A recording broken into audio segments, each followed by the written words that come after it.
Une fois de plus, bienvenue dans cette nouvelle vidéo. Alors, il y a une notion mal perçue par beaucoup d'amateurs dans le domaine du génie civil qui est la notion de contrôle technique.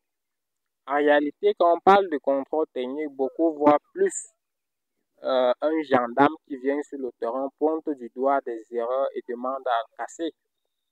Pourtant, ce n'est pas ça. Ce qu'ils aiment beaucoup appeler contrôle technique, c'est beaucoup plus ce que j'aime qu'on appelle le suivi technique.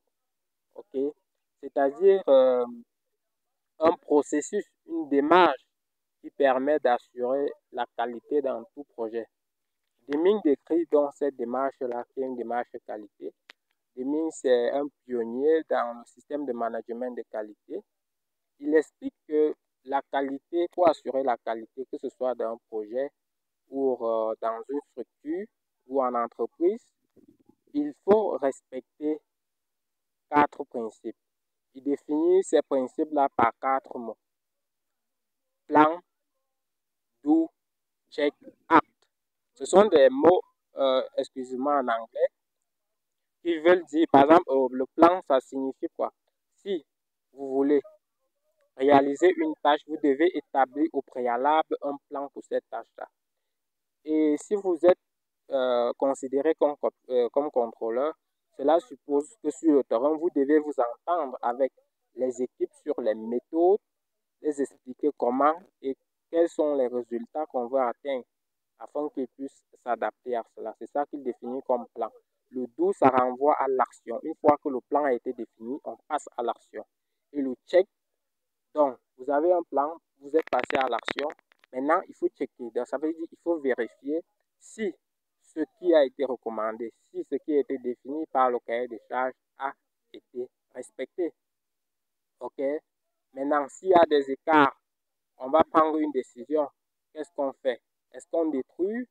Est-ce qu'on réadapte?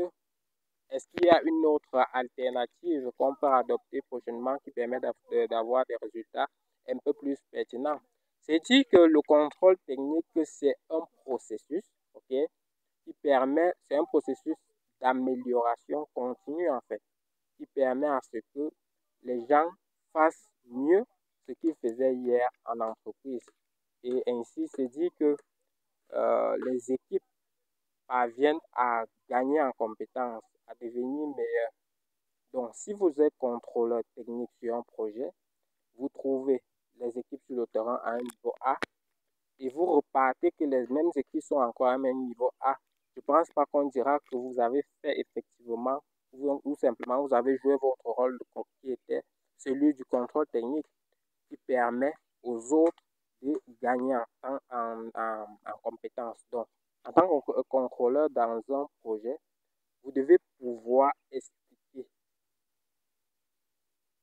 brièvement ce qu'on va avoir, comment y arriver et permettre aux équipes qui sont sur le terrain de gagner dans cette compétence-là. Donc voilà un peu ce que je voulais parcourir avec vous sur la notion technique. Mais avant de clôturer cette vidéo, j'aimerais qu'on aborde un point. Par exemple, vous avez ce poteau, ok?